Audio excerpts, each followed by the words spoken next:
Han pasado 25 años desde que mi padre dejara este mundo. Años que me han brindado la oportunidad de conocer a un hombre que capturó el corazón de millones de personas. Recorriendo el rastro de su vida, he sentido las huellas de su presencia. He conocido a Félix Rodríguez de la Fuente.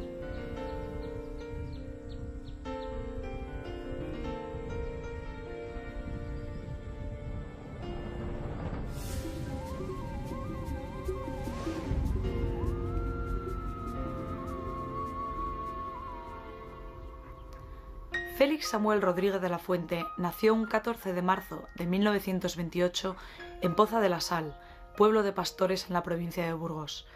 El mismo día en el que 52 años después fallecería, se inició el ciclo de una vida que cambiaría la forma en que millones de personas miraban la naturaleza. Sus padres, Samuel Rodríguez y Marcelina de la Fuente Ibáñez, tuvieron 2 hijos, Félix y Mercedes. Los rudos paisajes castellanos marcarían la personalidad de un niño curioso que no abandonaría del todo aquellas parameras que tan feliz infancia le brindaron. Y yo creo que Félix tuvo la inmensa suerte de pasar toda esta época de impregnación en el campo, en este pueblo de pastores. Porque era un niño que andaba libre de sol a sol. Desaparecía por la mañana, venía a comer y volvía por la noche. Y esta vivencia en contacto constante con el mundo vivo, con la naturaleza, pues yo creo que es lo que estimuló su curiosidad. A diario descubrían cosas nuevas, manifestaciones nuevas de la vida. Mis pasatiempos, como les digo, favoritos, consistían en estar en el campo.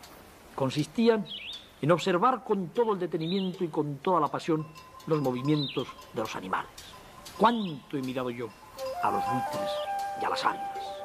Cuánta envidia me daban a mí sus alas poderosas.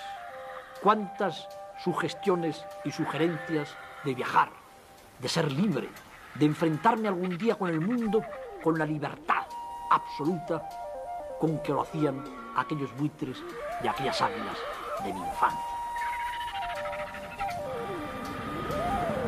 Fue una generación, la de nuestros padres sobre todo, que acababan de salir de una maldita guerra y sin embargo no lo vimos reflejado en la casa. Las casas tenían mucha amabilidad, tenían un ambiente muy bueno y recuerdo mi infancia pues como la época de mi vida en la que llené pilas. Había un gran ambiente intelectual. Mi padre era un purista del castellano, estaba enamorado de la lengua, era un lector empedernido. Los episodios nacionales, el Quijote no lo volveré a leer en mi vida. Tampoco fue forzado, porque fue un Quijote para niños, es decir, comentado por mi padre. Sí, había un gran ambiente intelectual, muy importante. Ciertamente, yo creo que no hay nada por generación espontánea, es decir, Félix es un producto de algo. Félix no fue un joven fácil para un padre. Félix, en un pueblo de 3.000 habitantes, pues fue de los primeros que se ponía jerseys rojos y iba con un halcón en el puño. Mi padre, por ejemplo, nunca jamás le prohibió esto. Es decir, era un hombre muy equilibrado y tuvimos una inmensa fortuna de tener estos padres. Qué maravilla de hogares, repito que qué tributo ha pagado la sociedad con la mujer trabajadora afuera. ¿Cómo vamos a olvidar a nuestra madre en aquellas enormes invernadas de Castilla de 12 grados bajo cero? Yo olía a caldo, yo olía a cocidos castellanos, eran unas casas realmente protegidas, llegabas, te miraban los zapatos a ver si les tenías mojados. Tuvimos la enorme fortuna de que no existiera la televisión. Yo recuerdo cuando era niño que cuando me iba a los páramos de mi pueblo, de Poza de la Sal, y volvía vencida ya la tarde, con las primeras estrellas, a mi casa, el pueblo olía de una manera especial.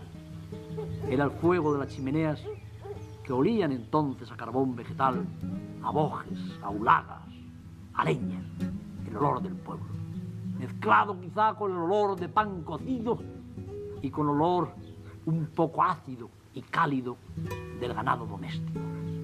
Llevo clavado en lo más profundo de mi ser el olor que tenía mi pueblo cuando yo volvía por las tardes. Su padre no era partidario de una temprana escolarización. Esto, unido a una guerra civil, dio lugar a la circunstancia de que Félix pudiese disfrutar de una infancia libre, lejos de los colegios hasta los 9 años. Samuel, notario de profesión, impartía lecciones básicas a su hijo en el seno del hogar, lo que le permitió adherirse sin ningún problema al sistema escolar cuando fue enviado a los Sagrados Corazonistas en Vitoria. Y allí Félix se dio cuenta de lo que es perder la libertad. Me contaba Félix que muchas noches lloraba en su cama, recordando todo lo que vivía en el campo con sus amigos, todas sus vivencias, los cuentos que le contaba a la madre, los cuentos que le contaban los pastores. Fui aprendiendo sin darme cuenta a hacer lo que ahora hago. Porque yo no sé si ustedes sabrán que durante las vacaciones que yo tenía en mi infancia, cuando volvía a mi Poza de la Sal, yo cosechaba multitud de sensaciones, las metía en mi cabeza con verdadera hambre, porque yo quería, luego durante todo el invierno rígido, disciplinado del internado, tener imágenes para que cuando yo estaba sentado en mi pequeño pupitre y el fraile hablaba de no sé qué cosas, seguramente muy interesantes, pensando en mis pájaros, en mis llanuras soleadas, en mi libertad, en mi vida de niño prehistórico, que creo que ha debido ser la época más feliz para los niños.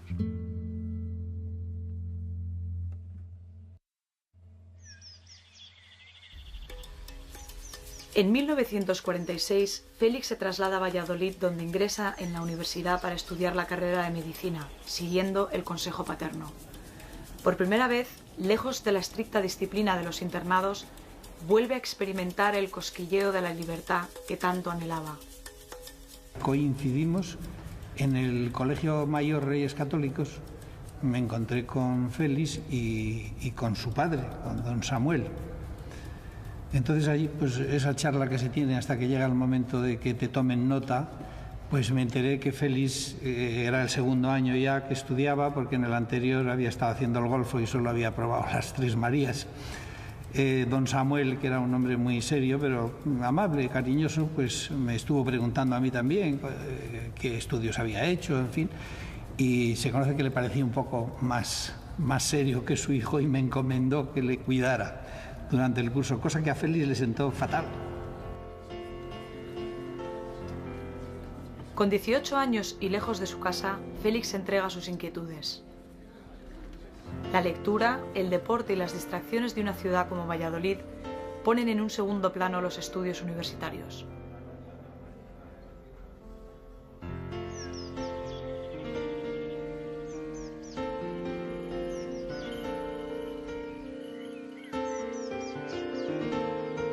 Él siempre venía muy por clase.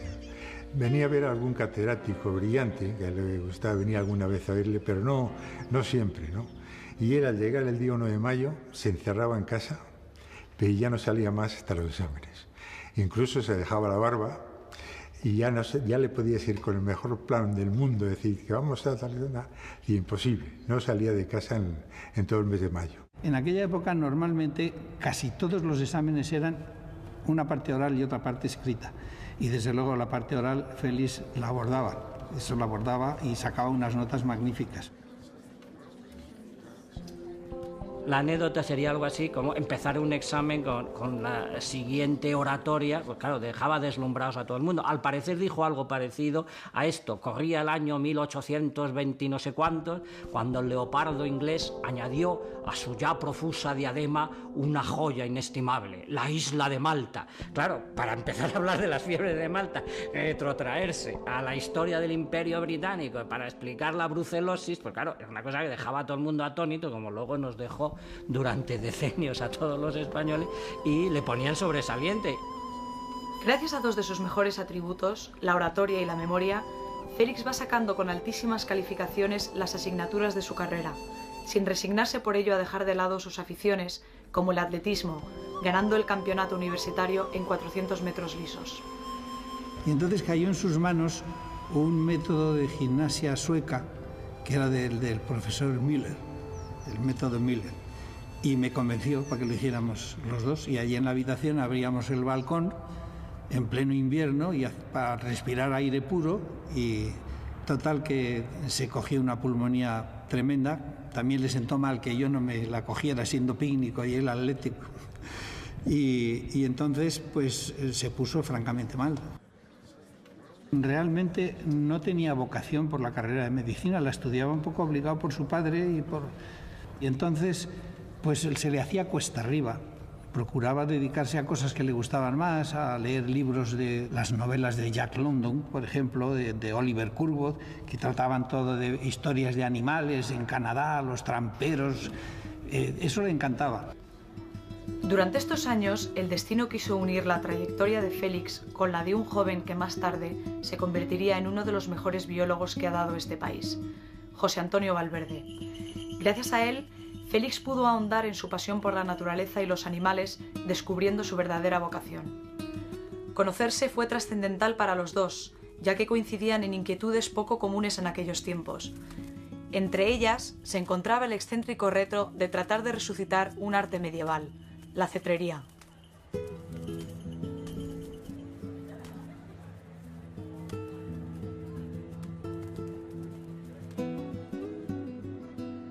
Yo recuerdo que a mí me hablaba siempre de Tono como uno de los maestros de él, donde él bebió todos esos conocimientos en Valladolid y luego ya, como él tenía esa facilidad luego para expresarse, lo que Tono era un científico puro y entonces el divulgar no era lo suyo. Cuando estaba finalizando el bachiller y más tarde metido, diríamos, que en el arduo laboreo de la carrera de medicina, llegaré yo algún día a domesticar a los pájaros de presa. Llegarán a ser mis amigos. Llegará una zora a estar sobre mi puño y cazar para mí.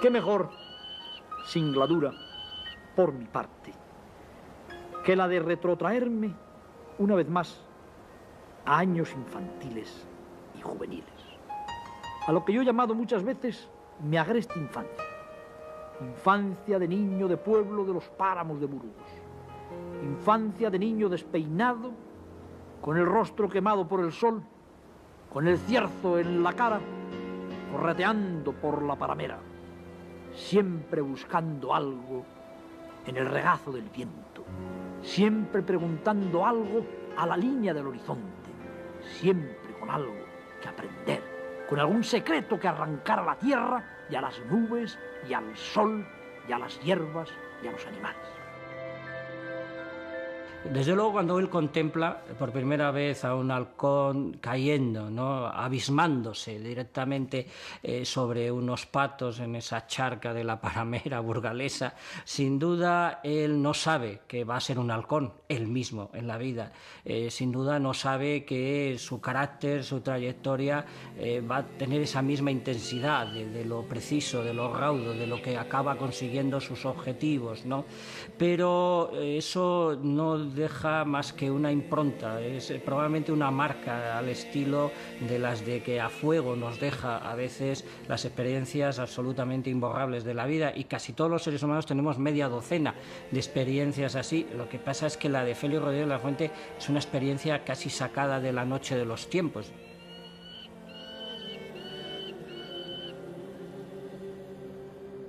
Su padre tenía unos viejos prismáticos que él los robaba porque no se los dejaban, porque esas cosas en aquella época eran valiosísimas, y él le quitaba los prismáticos para ir a espiar a los patos. Y en uno de esos momentos él espantó a los patos. Y cuando los patos se levantaron, de repente oyó un silbido y era un halcón peregrino que había venido del norte, sería un neblí, y acuchilló al pato, que cayó a los pies de Félix. Entonces Félix se quedó con el pato en la mano, palpitante, todavía vivo, medio vivo, y el neblí, el halcón, dando vueltas a su alrededor. Esta vivencia despertó en Félix una fascinación por los halcones que le llevaría, años más tarde, a tratar de aliarse con ellos. En España, hacía aproximadamente 150 años que no se cazaba con halcón. En España no había ningún halconero viviente, y si alguien quería resucitar la cetrería, tendría que arrancar sus normas y sus reglas de los empolvados libros escritos en el siglo XIII y el siglo XIV por el príncipe don Juan Manuel y el canciller Pedro López de Ayala. Él tiene que aprender en los tratados, muchos de ellos antiquísimos, casi todos medievales, cómo se hace lo que técnicamente llamamos práctica de la caza con aves. Y claro, esto le sumerge en los que podríamos denominar primeros libros de divulgación científica del mundo europeo occidental. Tener un halcón en el puño, sumergir su mirada en la profundidad de los ojos del halcón y pensar el mundo fue todo uno. Allí Félix sintió o percibió por primera vez el mundo de la etología, del comportamiento. Una ave que es sumamente libre y por entendimiento con el hombre le sueltas al viento y vuelve a tu puño, es algo atractivo, sumamente fascinante.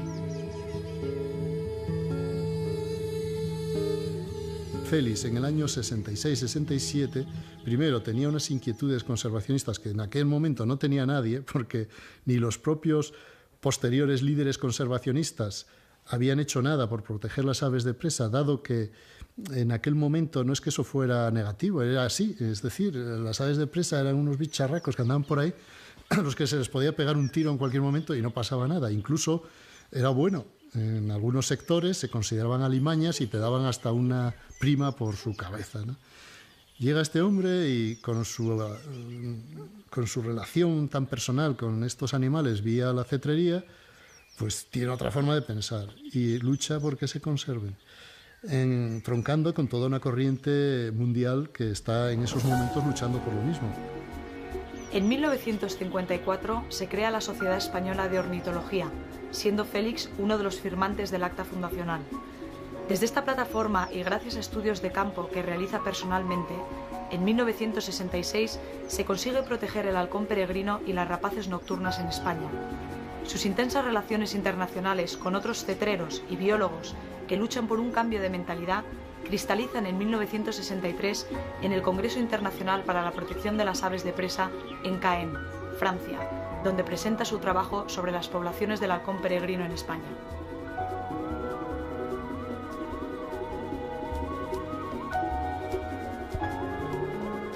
En esta conferencia sobre los rapaces de la ciudad de Caen había más o menos un biólogo por país. Es decir, que por España había Félix, en Francia había mi hermano y yo. Y realmente fue un choque, porque en pocos años todos los países de Europa más o menos cambiaron las leyes de conservación para hacer de estos alimañas que teníamos que matar por cualquier medio, veneno, disparo, etc. Estos animales se hicieron sagrados. España, de la mano de Félix, se convierte en un referente para la comunidad internacional, al ser el primer país europeo que crea este tipo de leyes conservacionistas. Félix, consciente de la importancia de trasladar este mensaje a la sociedad, escribe artículos en revistas y su primer largometraje, Alas y Garras, ganaría varios premios como el arquero de bronce en el Festival de Gijón. También colabora como asesor de cetrería en la producción americana de El Cid, protagonizada por Charlton Heston y Sofía Loren. Félix me preguntó si no se podía ir al Lido para pasar la primera noche, la última, la noche que tenía que pasar en París.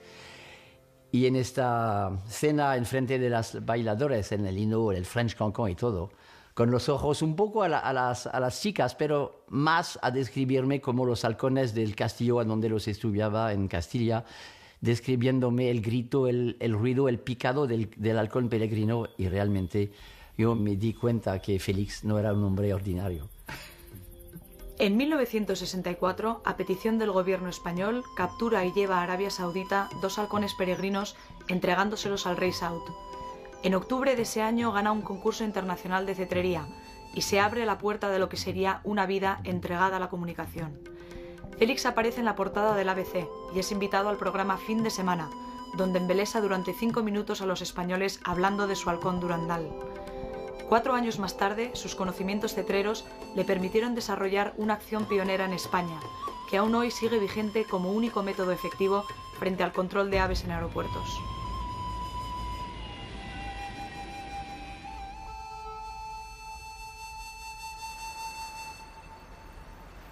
Recién terminada la carrera de medicina, Félix se traslada a Madrid, donde culmina la especialidad de estomatología con el premio extraordinario Landete Aragón. Poco después comienza a trabajar en la clínica del doctor Baldomero Sol, pero únicamente media jornada, ya que la otra la reservaría para dedicarse a su verdadera pasión, la cetrería y los estudios de campo. Sin embargo, a los pocos años, Félix abandonaría definitivamente la profesión de dentista para realizarse como cetrero y divulgador. En 1959, si mal no me acuerdo, entra en acción el plan de estabilización.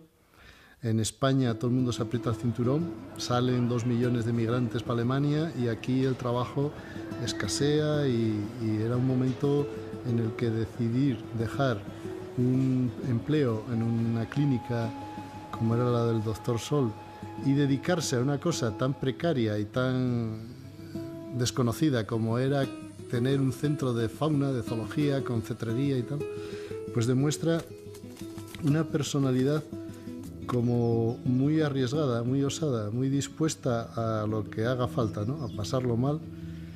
Por otro lado, muy respetuosa con las tradiciones y con las cosas, porque él no toma esa decisión hasta que no muere su padre, ese año del año 59, ¿no?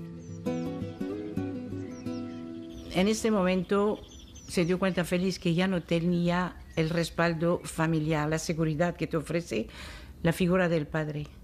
Entonces, es lo que habla Jacques Monod en La vida. La vida todo es casualidad y necesidad. Y enfrentado a sí mismo ante la necesidad es cuando Félix tuvo un desarrollo total y absoluto. Cuando ya había acabado mi carrera de medicina y mi especialidad de estomatólogo, y mi familia se las prometía muy felices pensando que iban a tener un hijo con bata blanca y con un cartel de dentista en una calle de Madrid, pues de pronto me dije que me iba a dedicar a las cosas de la naturaleza, porque siempre he sido un soñador. Apostando por su verdadera vocación, Félix se aventura en el mundo de la comunicación. Así realiza su segundo trabajo cinematográfico. Publica su primer libro, El arte de la cetrería. Colabora en el programa de televisión española Fin de Semana durante 2 años y escribe para la revista Blanco y Negro con un gran éxito. Y él percibía, creo yo, que se abría un horizonte insospechado. Él empezó a abrir una ventana, empezó a ver un paisaje y él empezó a ver que aquello tenía mucha amiga. Luego vino una película que se llamaba Las cigarras, tuvo su éxito, él se promocionaba muy bien y yo creo que ahí empezó la cosa. Era una novedad completa en el periodismo español el que en lugar de darle importancia, en fin, a las crisis políticas, que era donde se enviaban enviados especiales, pues Félix fuese como enviado especial a hacer reportajes sobre el mundo africano en general, tanto la naturaleza como también, como es lógico, toda la fauna africana. Y eso demostró que había mucha gente en España que tenía ya especial interés y especial curiosidad por esos temas. Eso hay que unirle a que en una época en que no se hablaba de los problemas del medio ambiente, Félix fue el primero que ya en esos reportajes introdujo el problema del medio ambiente y la necesidad de la preservación de la naturaleza. En esa época Félix no era excesivamente conocido. Hizo una serie de reportajes y de fascículos extraordinarios, tuvieron un éxito enorme, le lanzaron a la gran fama, porque entonces la casa de ABC pues era el faro del mundo de la comunicación en España, y yo creo que de ahí saltó después a la televisión por el éxito que habían tenido aquellos reportajes y aquellos fascículos, que realmente fueron extraordinarios, y especialmente por el texto de él y por la presentación, porque él aportó una documentación gráfica en color de primer orden. En torno al 64, 65, 66 se produce el gran salto de Félix Rodríguez de la Fuente a los medios de comunicación. Está casi todo centrado en su primera comparecencia a través de la televisión en el hogar de casi buena parte de la sociedad española, y el verdadero suceso, probablemente el fulcro que marca una dimensión completamente nueva para el resto de su vida, es que eso es tan absolutamente captado por la sociedad española que a los pocos días empieza a haber una inundación de cartas pidiendo que aquel señor vuelva a salir por la pantalla. Es un fenómeno de reacción del propio público. Date cuenta que era una España en que los grandes maestros de la naturaleza o habían muerto o estaban exiliados, no había, era un vacío tremendo. Este vacío lo habían llenado los tecnócratas, los forestales o los que sean. El agua era dominio de las confederaciones y la fauna no existía en el concepto oficial español. Había especies de caza, especies energéticas, y la vegetación no existía, existían especies de interés maderable. O sea, trofeos y madera. Y él entró ahí, y con gran regocijo vio, como un poco elefante por cacharrería. Y mudó ese concepto. Eso es lo que se llama un carácter fanérico. Porque era una época fascinante de la televisión española. Primero porque había medios muy rudimentarios. Era en el Paseo de la Habana, era en directo. Y Félix podía desarrollar cualquier tipo de tema que quisiera. Entonces era absolutamente fascinante. Ahí fue el principio del todo. Tenía tal facilidad, tal inteligencia natural de encontrar la palabra exacta en el momento exacto. Y otro mérito suyo increíble era su cálculo del tiempo. Porque los programas primeros, que a lo mejor eran de 5 minutos, de 7 minutos, sabía siempre en el momento exacto terminar con la frase exacta y sin preparárselo. Él siempre decía, yo pienso de lo que voy a hablar mientras me maquillan, ¿no?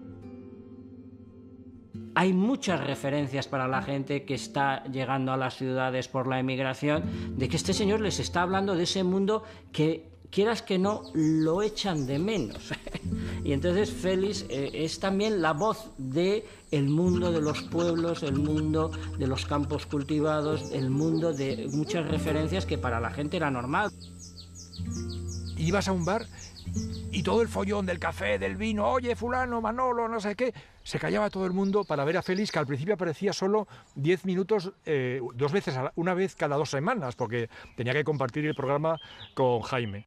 El bosque auténtico son los árboles como Dios les puso, desordenadamente ordenados, mezclados con arbustos, rodeados de los cadáveres de los gigantes que abatió el rayo, dando sombra a su vez a los pequeños hijos de estos árboles que buscan la luz y que quieren perpetuarse en esa unidad fantástica, maravillosa, que se llama el bosque de hoja caduca, el bosque caducifolio, el sitio a donde todos queremos ir cuando hace De calor, fascinado se convirtió en fascinador, porque tenía la necesidad perentoria de comunicar a sus semejantes tanto su admiración como la fragilidad del medio en el que estamos viviendo, tan fácil de perder.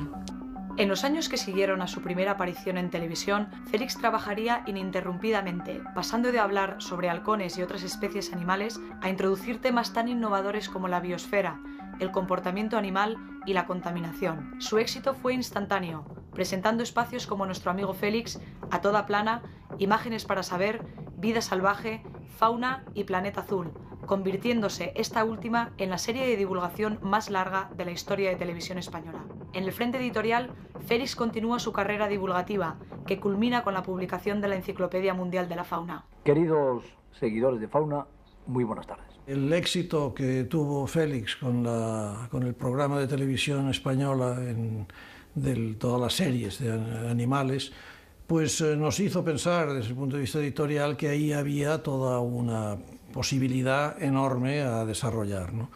Hemos de recordar que en la época que televisión sacaba a la luz estos programas, se paraba la circulación en España. El mismo día en que hice el último examen de mi carrera, no me había acostado en toda la noche porque éramos estudiantes de los de antes, que para el examen te quedas toda la noche estudiando, y a las 2 de la tarde, después de haberme examinado, me iba a meter en la cama y me llamó una señorita y me dijo, le llamo de parte del doctor Rodríguez de la Fuente para ofrecerle un trabajo, el día que había terminado. Naturalmente creí que era una broma, que lo había organizado alguno de mi familia, y la contesté, bueno, llámeme otra vez y me cuenta una de romanos. Y la pobre chica dijo, pues por si acaso quiere, mire, tal es la dirección, a las 4:30 le esperamos. Por una parte, él buscó un acercamiento al tema absolutamente nuevo, ¿no? Que es el acercamiento a través de los lugares geográficos, ¿no? Cosa que rompió un poco la tradición de este tipo de publicaciones sobre obras, de temas de este tipo, ¿no? Por una parte. Por otra, pues él no tenía experiencia de una obra de la envergadura de la que estábamos hablando, y que estábamos hablando de un número de páginas francamente muy importante. Estábamos hablando de 3.000 páginas y gran formato y mucha ilustración, etcétera, etcétera. Otra cosa fue la realización de la obra, que la obra fue muy complicada, porque además el fascículo semanal, cuando no tienes la obra ya de por sí preparada y lo quieres hacer francamente bien, y tienes que mandar fotógrafos por el mundo y tienes que crear todo un equipo editorial, como se creó, con gente que en aquel momento eran relativamente jóvenes pero ya despuntaban, como era Castroviejo, Delibes, Araujo, etcétera, gente que hoy día son incuestionables y son gente de primerísima, pero en aquel momento pues se formó con ellos un equipo y un núcleo editorial que trabajaron a destajo y bajo la dirección de Félix, que imponía un ritmo pues feroz, como era él, con su vitalidad y su energía y su fuerza, digamos, ¿no? Había un chalet en la Colonia del Viso, no me acuerdo la calle. Ahí había un par de secretarias, una de ellas muy agradable, Conchita. Y ahí fueron cayendo pues José Chulalanda y una serie de ellos. Y era un clima extraordinario en todos los aspectos. Y venía un señor que ahora es profesor de investigación, no sé qué, se llama Jesús Mosterín, que estudiaba filosofía, que era el que Salvat había designado para controlar aquel mundo incontrolable de todas formas, ¿eh? Con Félix, con José Chulalanda, había que terminar un capítulo de no sé qué y faltaba por pintar el rabo de la cebra, y estábamos hablando de los patos colorados de las tablas de Daimiel, y el otro salía con no sé qué, y luego llamaban que había encontrado una tortuga lauce en Santander, y claro, pues, las máquinas de Salvat no esperaban, era divertidísimo. Él fue el que me enseñó a escribir y a contar las cosas por escrito, porque el primer trabajo que me encargó me lo hizo repetir 5 veces, por ejemplo, lo rompió 4. Y yo ya estaba muy deprimido, yo quería decir, bueno, pues no sirvo para esto y lo dejo, ¿no? Y la 5ª vez me dijo, así es como quería yo que lo hicieras, esto es lo que tienes que hacer, ¿no? Y en esta historia, pues lo normal, que es también la aproximación clásica, tradicional, es decir, los mamíferos. Son vertebrados, con sangre caliente, con pelos, con reproducción así, con tal. La sangre caliente, pues es para tal, la reproducción. Y él me decía, no, tienes que saber integrar eso en una historia. Tiene que ir todo seguido, como una novela que tenga un argumento. Tienes que tener un hilo conductor. Los andarines del invierno nos damos cuenta de que el cielo está constelado, está lleno de unos pájaros a los que casi no se ve, pero que cantan incesantemente, que llenan hasta las mañanas de invierno, que hacen desperezarse a la hierba todavía yerta por la escarcha que ha caído sobre ella, con el torrente cristalino, con el torrente de plata de sus voces. Son las alondras, son los aláudidos en general. Lo describía de tal manera, lo que quería que dibujara, que yo automáticamente, mentalmente ya veía, o sea, tenía esa capacidad de descripción, y luego yo tenía que tener la suficiente imaginación para poder interpretar. Yo recuerdo un dibujo que era los diferentes predadores, cómo podían cazar. Por ejemplo, el zorro era la boca, el lince era la zarpa, la mangosta eran la boca y las garras. O sea, eran diferentes carnívoros, cómo capturaban. Por eso, en aquellos dibujos, claro, en la fotografía no existían. Sobre nuestros textos dictaba otro parecido a la secretaria. Había una secretaria eficacísima, como yo no he conocido otra igual, que escribía directamente a medida que él hablaba, sin ordenadores que no existían, con la máquina de escribir, y le salía un texto como el nuestro, pero con su acento, con su tono, muchas veces con anécdotas personales mezcladas, ¿no? A pesar de la gran dificultad de producir las páginas, 24 páginas cada semana durante 3 años y de una obra de un nivel de creación tan evidente como era esta, hemos de decir que no fallamos ni una sola semana. Es decir, nos sorprendió el éxito en el sentido de que fue superior a lo esperado, pero habíamos previsto esta posibilidad y desarrollamos digamos, un nivel de impresión y de reimpresiones muy fuerte para poder estar a la altura de la demanda que el mercado nos exigía en este momento. Cuando salió la enciclopedia Fauna, mi compañero de pupitre, que se llamaba y se llama Roberto Horta Sánchez, el que luego fundaría el FAPAS, y yo empezamos a coleccionarla. Los dos la comprábamos, que por cierto nos llevaba todo nuestro presupuesto semanal. A mí me daban en casa 5 duros de paga y 5 duros que se quedaba Salvat.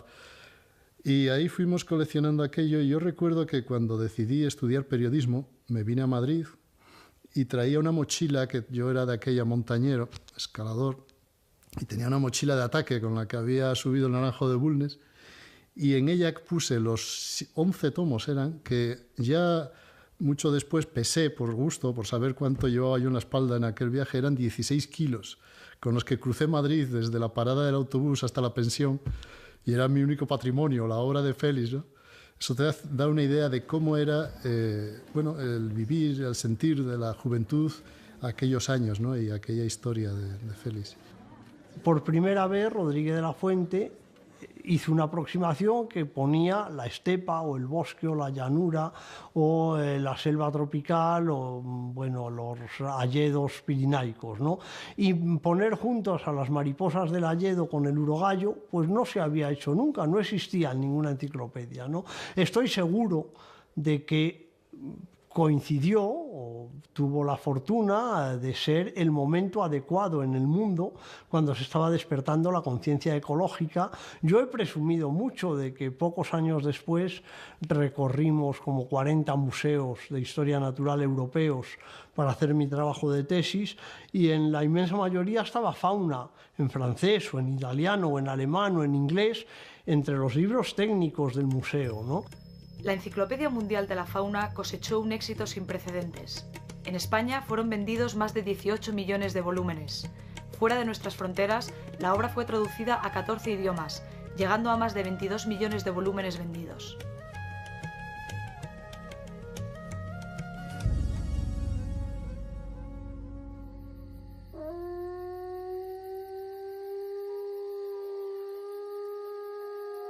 Escuchando aullidos de lobos, me dormía muchas noches en mi pueblo burgalés de Poza de la Sal, al pie del alto páramo de Poza y de Masa. Escuchando aullidos de lobos, me relataron en mi casa, para que conciliara el sueño, las dramáticas aventuras de los lobos por aquellos paros. Y recuerdo que uno de los momentos más trascendentales de mi vida, uno de esos momentos que influyen ya para el futuro de toda la existencia de un ser humano, lo tuve precisamente en el Alto Páramo. Cuando era niño estaba acompañando a una batida de cazadores y bueno, pues azuzado como todos los niños de aquella época. Había que exterminar al lobo, era el diablo y tal, le habían hablado todo, él se imaginaba un animal baboso, rabioso, horrible, feísimo. Y cuando de pronto, mientras esperaba a un lobo que entrara en un puesto al que le iban a disparar, él lo pudo observar con unos prismáticos que por lo visto le habían regalado poco tiempo antes, le pareció que aquel era un animal impresionante, precioso, maravilloso, y de pronto, pues él, por lo que contaba, saltó del puesto gritando para que el lobo se escapara, se fuera y no lo matara. Viendo aquel animal, que era un animal hermosísimo, de mirada noble, profunda, que era quizá la más acabada representación de la fuerza, de la libertad, de la nobleza, del palpitar del corazón de la Madre Tierra. Pasó el tiempo, mucho tiempo, quizá más tiempo del que uno querría que habría pasado, porque hace unos 10 años tuve la oportunidad de conocer verdaderamente al lobo.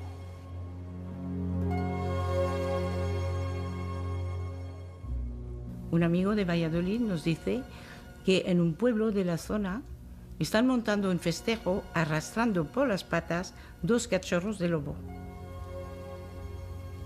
Rápidamente se va a esta zona para rescatar a los cachorros, que unos habían muerto y otros 2 seguían viviendo.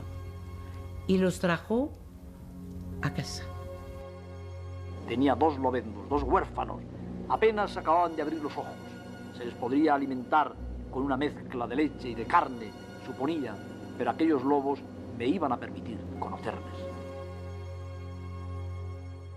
¿Cuál no fue mi decepción de ver 2 cachorritos feos, con un pelo todo pegajoso, con legañas en los ojos, una mala pinta, y fue una decepción enorme.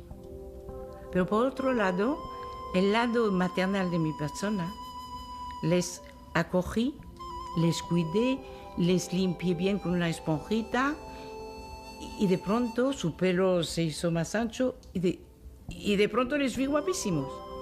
Y entonces me sentí enormemente atraída, porque el lobo es un animal mítico, y pensar que tenía la esencia de la naturaleza dentro de mis brazos, bajo mi responsabilidad, me tenía absolutamente ilusionada. He de constatar, recordándolo ahora con verdadera emoción, que de no haber sido por la estrechísima colaboración de mi mujer, no hubiera yo podido sacar adelante a los lobos. Porque sí es cierto que tengo vocación de padre lobo, de líder sobre todo, de jefe de manada, no tengo tanta vocación maternal.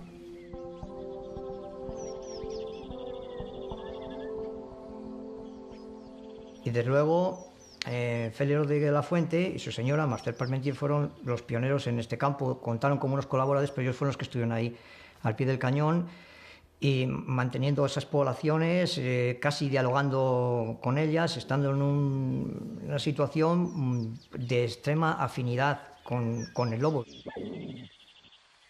Jugaba con los lobos, me faltaban de respeto totalmente, me agarraban por el cuello, nos arrastrábamos en el suelo. Bueno, fue absolutamente una época fascinante, y a Félix le consideraban como lobo alfa. ¿Por qué aúllan los lobos?, se pregunta la gente. Les podríamos contestar que en primer lugar para comunicarse unos con otros, en segundo lugar para marcar sus territorios, en tercer lugar quizá para expresar la profundísima tristeza del corazón de una especie que dominó el medio mundo y que está ya al borde de la extinción. Poder criar lobos le brindó la oportunidad de profundizar en el comportamiento social de estos animales y descubrir otra de sus grandes pasiones, la etología. Basándose en los estudios etológicos con las ocas de su amigo el premio Nobel Konrad Lorenz, Félix troqueló a los lobeznos para así poder observarlos y trasladar a la comunidad científica uno de los primeros y más extensos estudios sobre este animal proscrito. Sus observaciones sobre comunicación gestual y corporal fueron trasladadas con el apoyo de didácticos dibujos a la enciclopedia de Salvat. Cuando él decía, fíjate las orejas, fíjate los rabos, los labios, la boca. Entonces yo estaba muy rápidamente, iba tomando los apuntes rápidos de cada lobo, para luego después esos dibujos se publicaron precisamente en Fauna. Al igual que ocurrió con el halcón, sus estudios y presiones dieron lugar a que en 1970 el lobo pasara de ser considerado una alimaña a una especie cinegética, evitando su caza indiscriminada. La primera gran polémica de su carrera llegaría de la mano de este animal. Si no hubiera sido por Félix, el lobo ibérico probablemente se hubiera extinguido. ¿Cómo se ha extinguido en Francia, en Alemania, en Suiza, en Inglaterra, en Dinamarca, en la mayor parte de los países de Europa Occidental? Cuando Félix inició sus campañas, entre comillas, de protección, de divulgación, de defensa del lobo, apenas quedaban en la península ibérica 400 o 500 ejemplares, a finales de los años 60, a principios de los 70. Hoy día hay 2.000, 2.500. Félix se enfrentó pues desde a los colectivos ganaderos, se enfrentó a casi todos los pastores de este país, a no poca parte de la colectividad de cazadores. Él intentó y consiguió realmente que el lobo fuera respetado exactamente de la misma forma que 10-15 años antes había conseguido lo mismo con las rapaces, lo consiguió con el lobo. Es decir, es una segunda parte de ese tipo de actividades, ¿no? De decir, bueno, esto pasa de ser algo absolutamente detestable a ser algo aceptado y ya de casi inmediato admirado por el conjunto del pueblo español. Que el lobo viva donde pueda y donde deba vivir, para que en las noches españolas no dejen de escucharse los hermosos aullidos del lobo.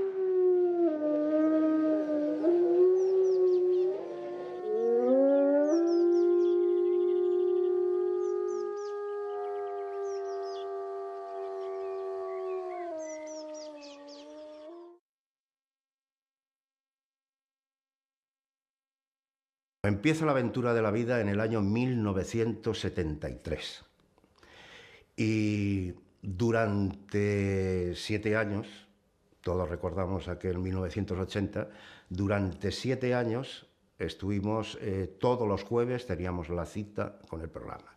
O sea que es un programa semanal durante 7 años, lo que conlleva pues alrededor de los 300 y pico programas. Y fíjense ustedes, queridos amigos de la radio, que sin darnos cuenta, durante semanas, que ya suman meses, nosotros hemos estado jugando precisamente a eso, a transmitir objetivamente, sinceramente, apasionadamente, cultura y conocimiento mediante ese juego maravilloso y exclusivo de nuestra especie, que es la palabra, el verbo. La radio llega mucho más que la televisión.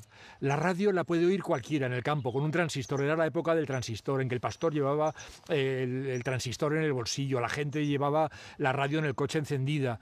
La televisión la podías ver solo en horas determinadas fuera del trabajo. La radio la podías oír en el trabajo, en cualquier zapatería, en cualquier tienda. Oías a Félix hablar por la radio y Radio Nacional. Y además tenía ya sus mesas redondas, sus debates, invitaba a gente. Fue totalmente novedoso, eso no existía anteriormente en la radio española. Él se sentaba en el estudio, cogía una cuartilla, se ponía a dibujar y empezaba a contar y a contar historias maravillosas. Desde los cuentos de lobos, que es una de las cosas más bonitas que he oído yo espontáneamente, hasta todo lo que concurría con los trabajos que él hacía de campo, los que había hecho en televisión, pero siempre muy imaginativo. Y una cosa que no se le olvida a nadie, es que practicaba el lenguaje castellano como nunca lo he escuchado jamás. Los ojos verdes, transparentes, cristalinos. Los ojos con todo el mensaje de los bosques y las estepas españolas desde el día de la prehistoria. Los ojos con toda la fuerza y con toda la nostalgia de una especie condenada a muerte.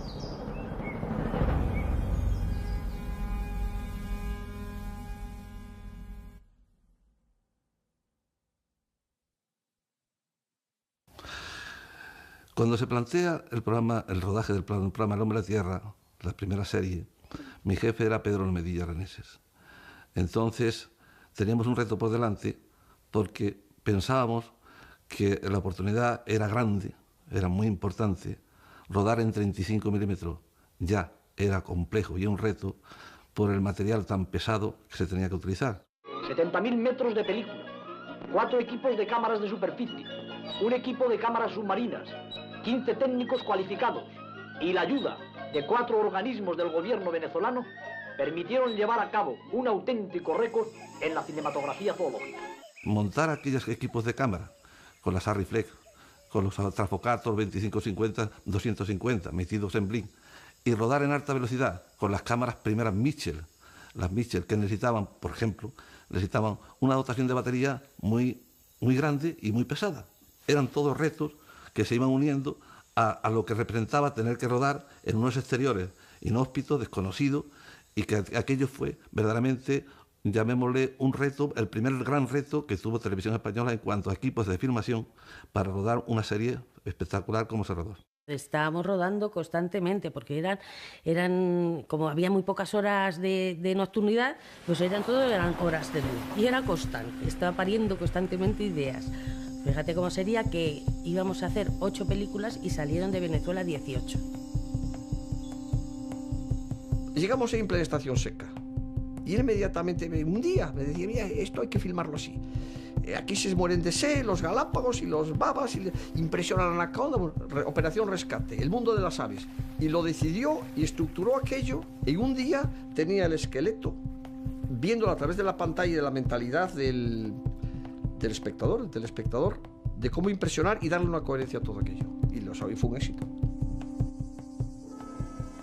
Ese día se la jugó bien, porque se había cogido 8 anacondas y a la vez estaba dirigiendo a 2 cámaras.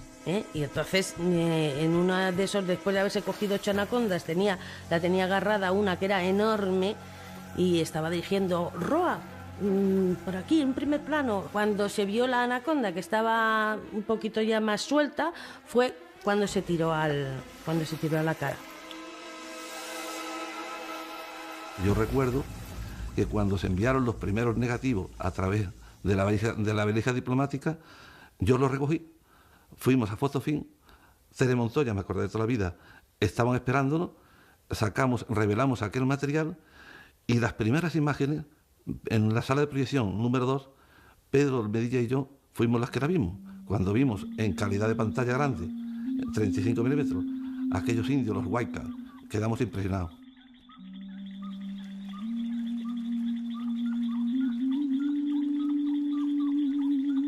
Y la llegada de las tribus ya era impresionante. Ya era impresionante porque, claro, es que era un mundo. Veías a esas personas que eran como muy guapos. Las mujeres eran bellezas, porque, ya te digo, era llegar allí y rodearme de mujeres, de hombres, y yo estaba pues alucinada y me desabrochaban la camisa y yo decía, no, por favor, no, que vienen 14 hombres detrás que llevan en la selva no sé cuánto tiempo sin ver a una mujer. Yo digo, no, por favor. Con el viaje a Venezuela se inicia la producción de la serie de documentales con mayor despliegue de medios humanos y técnicos que Televisión Española ha realizado. La serie se estrenó en 1973 y continuó ininterrumpidamente su emisión hasta el año del fatídico accidente, con un total de 124 capítulos rodados mayoritariamente en España. Al son de la atractiva melodía de Antón García Abril, millones de españoles pudieron acercarse a los tesoros de su entorno natural. Él quería algo entusiasmante, recuerdo la palabra. Dijo, algo que tenga fuerza, que tenga la misma fuerza que tiene la naturaleza, algo que tenga la misma impresión para el público que lo recibe que la imagen que va a recibir después. Ese tipo de cosas él las inculcaba, porque él era un gran comunicador que sabía contagiar. Recuerdo cuando lo escuchó, como Félix era un hombre de unos impulsos emocionales enormes, que cuando algo le gustaba gritaba, literalmente gritaba. Pues yo recuerdo que cuando oyó El hombre y la tierra, el tema, dio gritos de ilusión, de entusiasmo, dijo que eso que le había dado en la diana de su corazón, y dijo unas cosas que le habían impactado, y fue muy emocionante.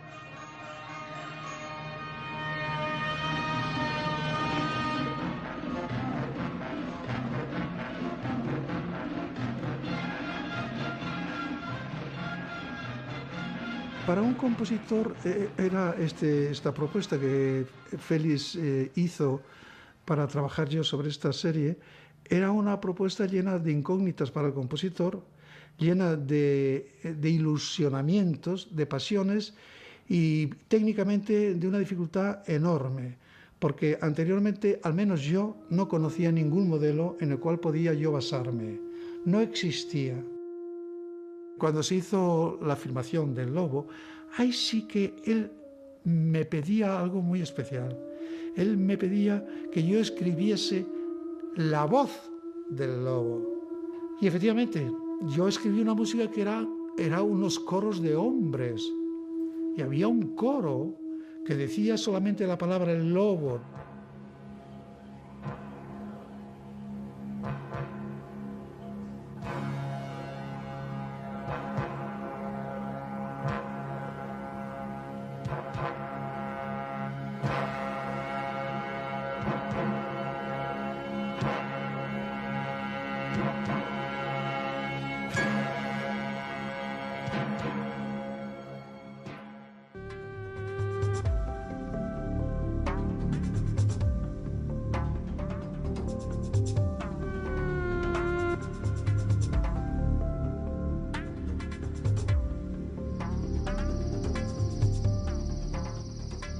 El hombre y la tierra fue pionera en la historia del cine documental al captar imágenes del comportamiento animal nunca antes vistas e incluso rodar por primera vez especies como el desmán del Pirineo.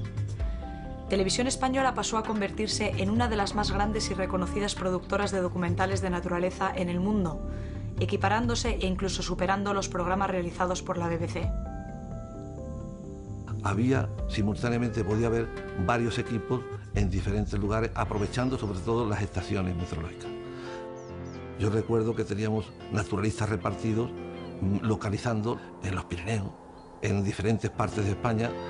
Después, a lo largo de todo lo que fue el proyecto de la serie ibérica, se iban incorporando constantemente equipos nuevos, a veces nuevos me refiero por cámara fundamentalmente. La forma de trabajar pues era intensa pero pausada, porque hay que tener muchísima paciencia para estar, como siempre decía Félix, acordaros que estamos rodando con animales, no con actores, que en esto no pueden estar parando ni pueden repetir la secuencia ni nada, todo hay que captarlo al primer momento.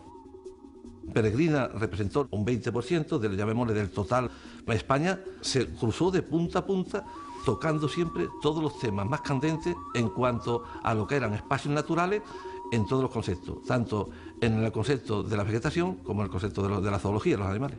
In the early days of natural history, the experience that was most frequently captured on film would be of a creature running away from camera, or alternatively, a presenter moving towards an animal, finding an animal, holding the animal up, and in some way showing it to the audience and explaining that this creature was such and it did so and so.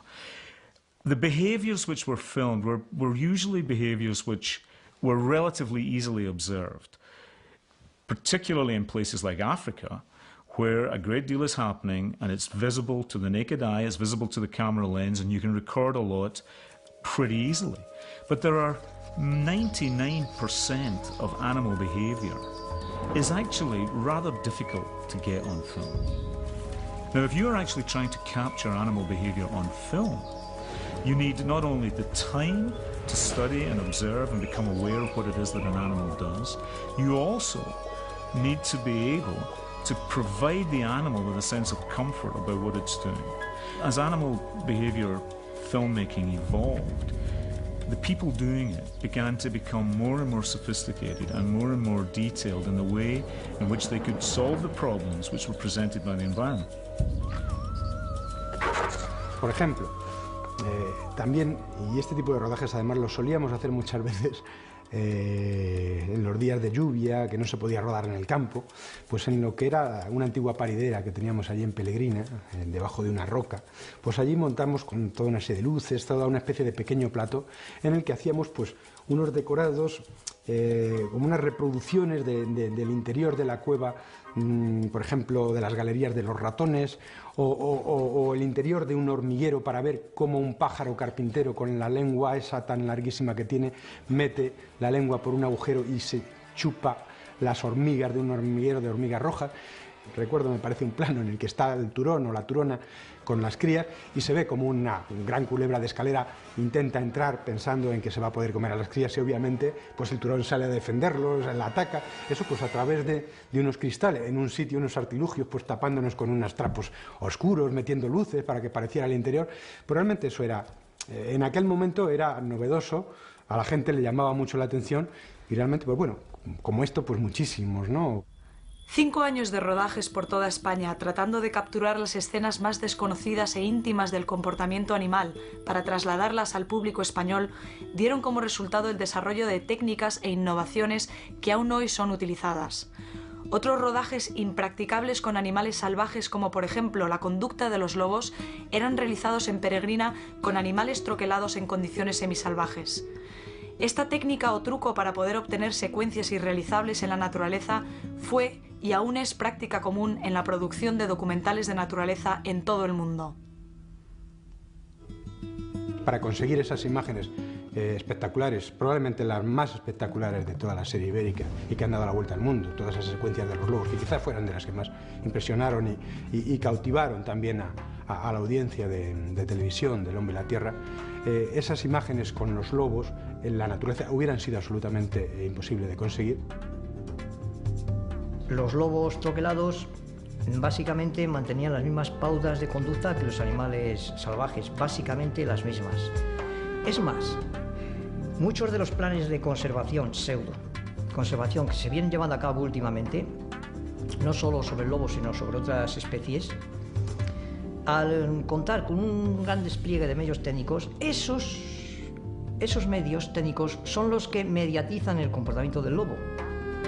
De forma que se da la extraña paradoja de que actualmente la filmación, en bastantes casos, de lobos en libertad no daría la medida de lo que es realmente el comportamiento del lobo, como lo daban aquellos lobos troquelados de Félix Rodríguez de la Fuente. Soy un seguidor también del troquelamiento, o sea, yo estas cosas sí que las he discutido muchas veces con gente que se cargaba a Félix por aquellas imágenes del águila que cogía el muflón, que no sé qué, pero yo decía, es imposible poder filmar en la naturaleza un conejo y que le caiga encima una perdicera o un búho. Entonces, para verlo, a mí, o sea, me parece perfecto y encuentro un mérito enorme que alguien sea capaz de poder adiestrar un águila para que coja aquel muflón o un azor para que coja el conejo, o sea, me parece fantástico y es lo que nos permite poder tener estas imágenes y haber podido seducir a tanta gente que ha evitado que se maten a muchos azores, o sea, por un azor troquelado, por una águila real troquelada, que no le pasa nada, que vivían perfectamente, me lo imagino, o sea, debía ser el azor que mejor vivía del mundo, gracias a Félix, pues gracias a esto, a este azor y a la labor de Félix troquelándolo, pues había mucha más gente concienciada y esto salvó a miles de azores y a miles de águilas. La realización de una serie de tal envergadura, junto al desarrollo paralelo de trabajos editoriales, conservacionistas y en el medio radiofónico, requería no solo una enorme capacidad de trabajo, sino un elevadísimo nivel de exigencia, ritmo este que pocos podían mantener. Todo ello, unido al carácter vehemente de Félix, hicieron que algunos lo criticasen por su dureza. Involucraba, discutía y a veces, lógicamente, forzaba en todo, en medios y en personas, pero después el resultado era el que se enseñaba y cuando se enseña un resultado, pues lógicamente se comprende por qué a veces tienen que hacerse cosas que son difíciles de hacer y duras que hacer. A Félix se le ha tachado muchas veces de dictador, pero en absoluto esto es cierto. Félix era una persona muy exigente con todo el equipo, pero era muy exigente primero consigo mismo. Félix sacaba lo mejor de cada uno del equipo. Yo estoy seguro, he trabajado con muchos otros equipos posteriormente, incluso dirijo equipos de rodaje en documentales. No es fácil lo que hacía Félix. Félix tenía una humanidad explosiva, lo que te activaba y te incentivaba a la hora de trabajar. Yo recuerdo que en la cueva, con el helicóptero, Félix incluso llegó a decirnos si queríamos o no queríamos hacerlo porque nos estábamos jugando el pellejo.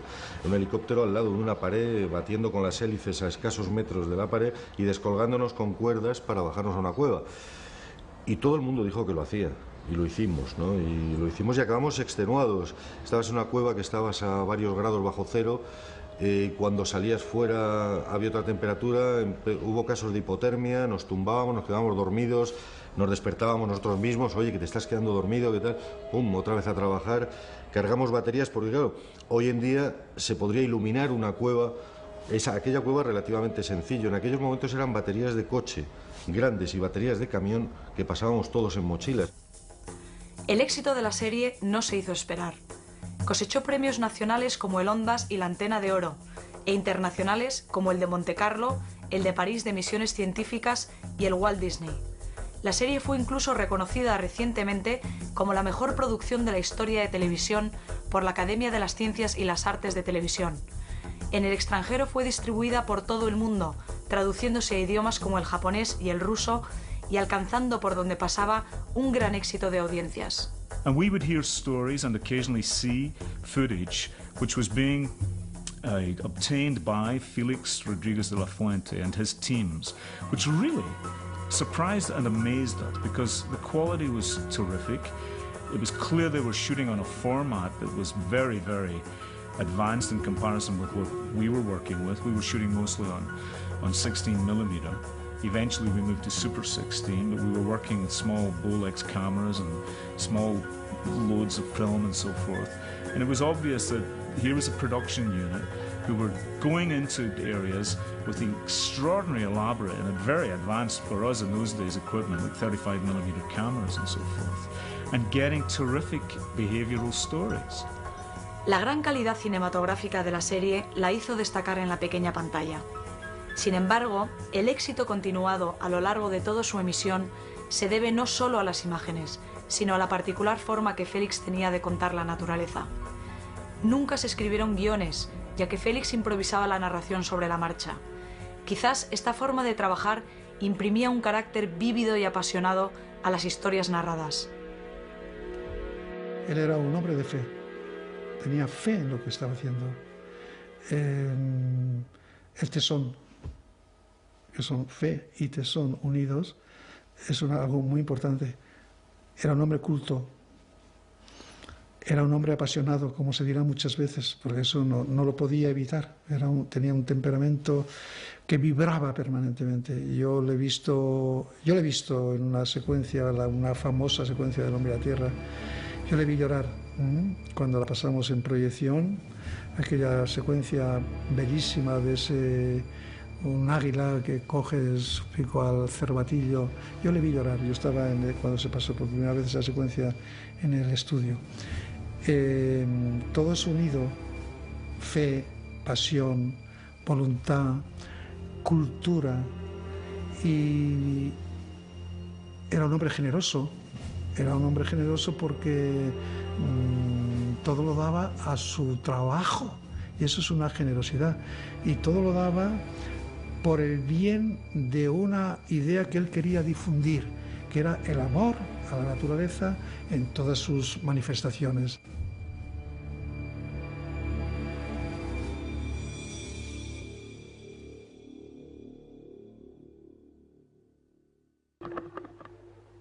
Cuentan los Yanomamos que en el principio de sus tiempos y de su raza, solamente un Yanomamo mítico y egoísta poseía el fuego. Lo guardaba en el interior de su garganta. Y todas las noches y todas las mañanas, cuando la lluvia fría hacía temblar a los niños y a las mujeres, el Huayca egoísta, el dueño del fuego, se calentaba. Había un pequeño Yanomamo que tenía mucha gracia. Sabía contar tales cosas, sabía hacer tales saltos y cabriolas que hacía reír a todo el mundo. Un día hizo reír tanto al dueño del fuego que su carcajada fue tan fuerte que el fuego se le escapó de la garganta. Entonces el pequeño Prometeo indígena tomó el fuego y se echó a correr. Todo el pueblo Yanomamo corría detrás de él. El egoísta se quedó solo gritando en la selva: ¡mi fuego, mi tesoro! ¡Me voy a morir de frío! Pero los huaycas se fueron y se llevaron el fuego. Y ahora tienen el fuego. No necesitan nada para el fuego, porque la madera de la selva, su tradición, su cultura ancestral, les proporciona un elemento que quisimos filmar con todo detenimiento, tomándonos el tiempo que fuera necesario para que pueda verse en la moderna civilización como un pueblo de la edad de la piedra, o si se quiere, de la edad de la madera, obtiene un elemento tan importante para el género humano. Pero fijémonos bien en cómo se llamaba la serie: El hombre y la tierra. La primera palabra no era los lobos, las mariposas, la fauna ibérica, no. el hombre y la tierra. Es decir, que Félix tenía, sin duda ninguna, en su altar al ser humano. El hombre no puede ser estudiado separado del planeta en el que ha vivido durante millones de años. Y el planeta no puede ser comprendido separado de una especie insólita, asombrosa, única, que es la especie humana, y que no sé si para bien o para mal, viejo y Dios quiera que eternamente joven planeta, ha producido, ha generado. Él tenía una extraordinaria admiración por el hombre libre y salvaje, que una vez más le llevaba a su libre y salvaje infancia. Pues los masái, los kikuyos, los pigmeos del Congo tenían una suerte de felicidad interna que no estaba presente por pérdida de inocencia en las sociedades cultural e industrialmente avanzadas. Quien haya viajado por el mundo y haya convivido con los pueblos primitivos ha podido obtener una observación. Los pueblos primitivos son felices, se ríen siempre, son equilibrados. Pueden pasar hambre, pueden pasar sed, pueden adornarse con extrañas plumas, pueden tener ritos a veces absolutamente abominables, pero son felices.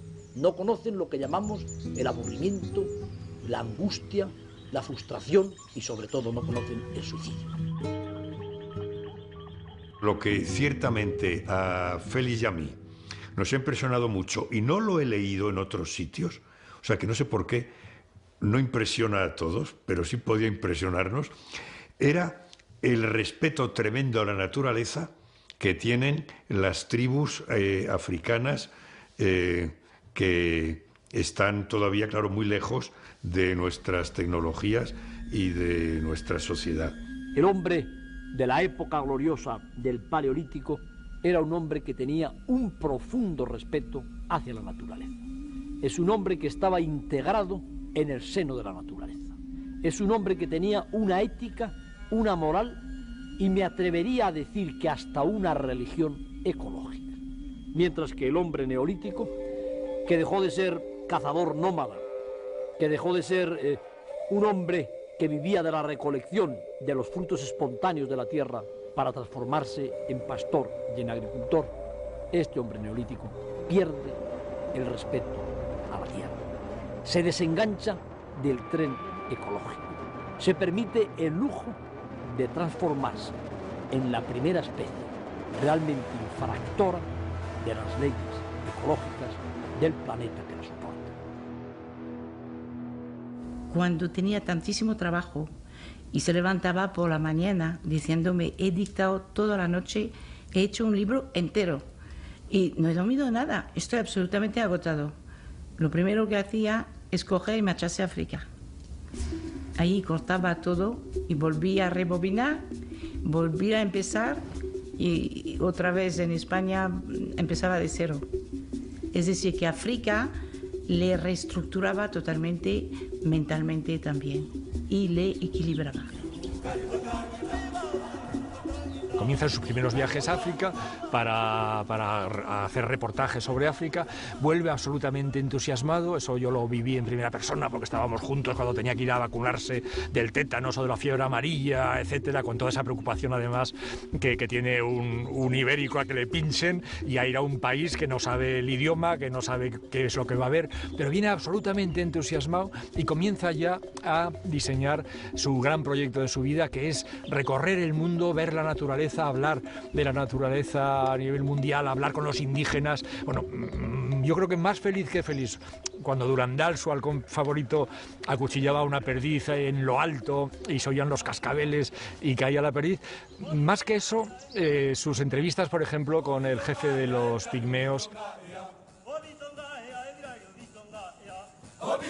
El saber de verdad, el conocimiento de verdad, tanto de la naturaleza como del ser humano, de sí mismo personalmente, como de los semejantes entre los que vivimos, eso busca comunicarse y necesita comunicarse. Y en eso sí que Félix lo vivía fabulosa y plenamente. Era un investigador de primerísima línea y un comunicador como muy pocos.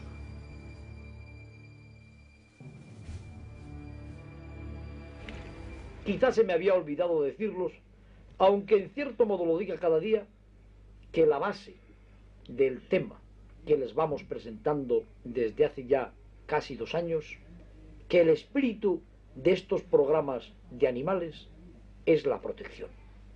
Es ni más ni menos que vivimos en un planeta que consideramos nuestro, que creemos que los desiertos, que las montañas, que las aves, que los mamíferos y que los peces forman parte de nosotros mismos, que el hombre es el último eslabón de la vida, sin duda por decisión divina, pero también la propia síntesis de la vida, y que el día que el hombre mal informado acabe con la vida exterior a sus epitelios, acabará consigo mismo.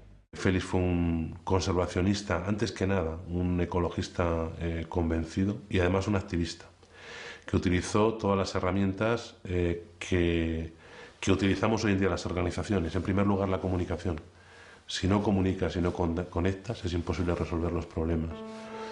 Y luego se dotó de una estructura de trabajo, que en este caso era ADENA, pero también que eran los miles de chavales que seguían ADENA.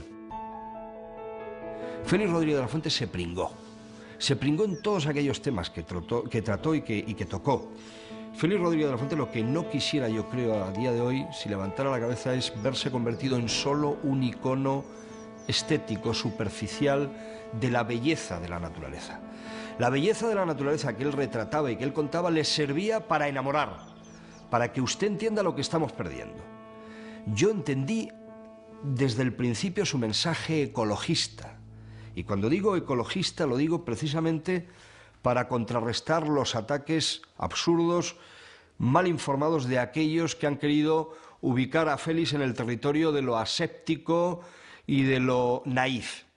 Félix Rodríguez de la Fuente era importante por eso, porque su mensaje era moderno, importante y absolutamente comprometido con el futuro y con la historia. Cuando ya es famoso, tiene una serie de comportamientos que yo considero que no son normales. Que Félix luchara por crear la primera reserva, como es la reserva de Montejo, en el año 75, cuando tenía trabajo por un tubo, estaba haciendo la serie del hombre y la tierra, acababa la enciclopedia mundial, la primera, estaba empezando con la segunda, tenía compromisos de charlas, de reuniones, de historias, todas las del mundo, ya tiene una agenda de estas de no dormir.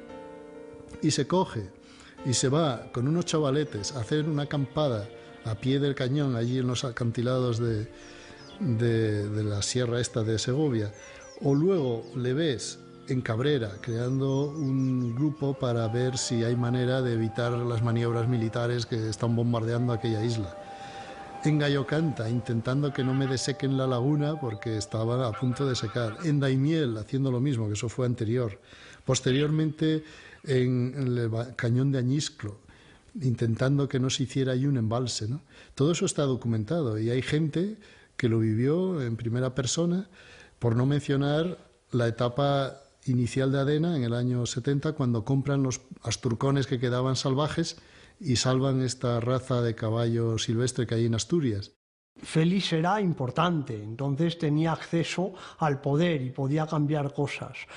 Con su desaparición, el movimiento social de conservación de la naturaleza perdió una conexión con las altas esferas importantísima, que solo ahora está recuperando, no porque haya figuras tan emblemáticas o tan atractivas, sino porque los que deciden se acercan a los conservacionistas, porque saben que es importante, ¿no? Entonces, en ese sentido estoy seguro que no es casualidad. Yo estaba con Félix Rodríguez de la Fuente cuando él quiso hacer de Daimiel un parque nacional y fue él el que consiguió que se hiciera. Tuvimos un primer almuerzo en el que a mí me impactó, me produjo un impacto tremendo, tremendo. Nos dominaba a todos. Él era muy joven entonces y yo también, yo tenía 36 años, me había nombrado ministro hacía poco, pero yo tenía 36 años. Y era un hombre que dominaba la conversación y nos dominaba a todos con el aluvión de palabras, con una manera de decir las cosas verdaderamente sorprendente. Tenía la vida se le iba en cada palabra, ¿verdad? Tenía una pasión tremenda. Y aquello para mí fue extraordinariamente grato y empecé a descubrir un mundo que, bueno, yo conocía, pero no tan próximo como era la naturaleza vista a través de Félix, que es otra cosa. Félix, en el tú a tú, en el cuerpo a cuerpo de una vida ministerial, una vida política, aportaba conocimiento, aportaba ideas y sugería cosas. De tal modo que a lo largo, por ejemplo, de aquellas conversaciones que yo mantenía con él, nos ayudó en algunas declaraciones de algunos parques nacionales. Cuando se discutía la ley del Parque de Doñana, Félix estuvo colaborando con nosotros. Cuando se discutió el tema de las tablas de Daimiel, Félix colaboró con nosotros. Tenía una visión muy global de lo que estaba pasando en el mundo, tenía una conciencia muy global, algo que es muy sorprendente, porque en los años que hablamos, años 70, todavía no había existido ni la cumbre del Río, ni existía la teoría Gaia, ni nada de esto, pero si tú te pones a mirar, Félix ya tenía muy claro cómo todo lo que estaba pasando en el mundo estaba interconectado, cómo todo formaba parte del mismo, y el hombre también dentro, que eso en realidad es hoy en día la base, la filosofía del tan hablado y manido desarrollo sostenible. Es decir, que eso, sin esas palabras, Félix ya hablaba de ello. Era una visión tan integradora que rompía con algunos de los esquemas de entonces en que ya había algunos ecologistas situándose en posiciones extremas. Es decir, el agricultor es el enemigo porque cultiva o porque fumiga o porque abona o porque etcétera, mientras que nosotros somos los protectores. Él entendía que ahí tenía que haber una relación, y yo creo que cuando la Unión Europea hoy habla de la multifuncionalidad de la agricultura y habla de los agricultores como guardianes de la naturaleza, etcétera, de algún modo está recogiendo el mensaje de Félix.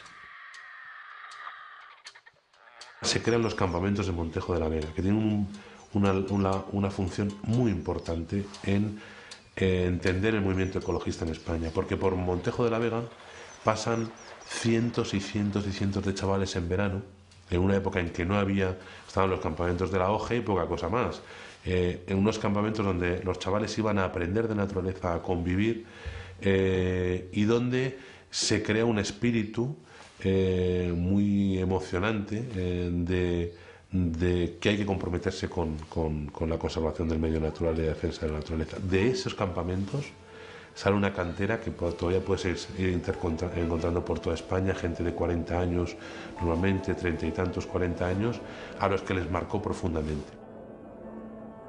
Pero es que Félix aportaba a la chavalería de este país altura, nivel. Entonces uno salía al campo sabiendo lo que era una egagrópila, o sea, lo sabía. Y el lirón careto no era el ratoncillo, no, era el lirón careto. Y el trote lobero, pues era esa cosa que Félix nos había contado, que era la manera de andar de un lobo. Lobo, tú lo distinguías de un perro o de un zorro por el trote lobero. Bien. Eso, yo que era un chaval del puente de Vallecas, yo que era un chavalito de la España profunda y cañí, de repente me conectaba internacionalmente con el Serengeti, con el Savo. Yo sabía quiénes eran los Yanomamo, Yanomami, lo sabía perfectamente. Sabía dónde estaba Venezuela, sabía dónde estaban pues esas maravillosas formaciones rocosas de Roraima y de tantos los tepuy venezolanos, ¿no? Conocía muy claramente el llano venezolano, el hato del frío. Yo en Vallecas, en mi colegio de Vallecas, mientras me comía el bocata con mis compañeros del colegio, yo hablaba del hato del frío, que está en Venezuela, es el llano venezolano donde vive la anaconda, es el reino del chihuire o de la capibara. Pues joder, yo hablaba de aquello como si lo hubiera parido. Y eso lo consiguió Félix. Y eso los chavales lo agradecimos. Él fue un elemento de cohesión. Cuando comenzaba aquella sintonía de Antón García Abril, que todos la tenemos pum pum pum pum, que empezaba, que en fin, ya sabíamos, todo el mundo, toda España, en aquel momento nos sentábamos todos a ver qué nos decía Félix. Pero él era el mensaje principalmente. Él era el que nos transmitía ese amor por los animales, pero era él. Todas las viñetas, todos los comentarios, he observado que toda una serie de gente, yo les he preguntado, ¿qué hacías cuando murió Félix? Y te pueden decir qué escena. Es decir, que había llegado Félix no a la mente en el sentido de la calculadora cerebral que tenemos todos de 2 y 2 son 4. No, había llegado a esa metáfora que hemos utilizado, el corazón. Creo que ha sido el mejor embajador de la vida en el mundo de los hombres. Sin embargo, tengo un gran reproche hacia la vida.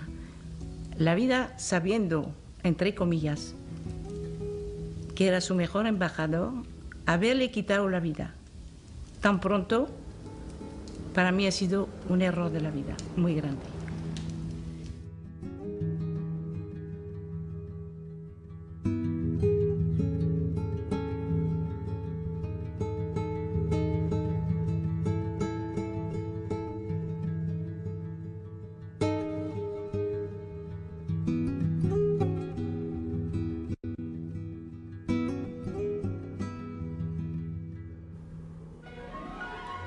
El 4 de marzo de 1980, Félix presenta ante el rey y el gobierno en pleno la primera estrategia mundial para la conservación de los recursos vivos y un desarrollo sostenido. A los 6 días viaja a Alaska, donde se reúne con su equipo para rodar el Iditarod, la carrera de trineos tirados por perros más importante del mundo. El 14 de marzo, día de su 52 cumpleaños, Félix, Teodoro Roa y Alberto Mariano toman una avioneta pilotada por Warren Dodson para trasladarse a Nome.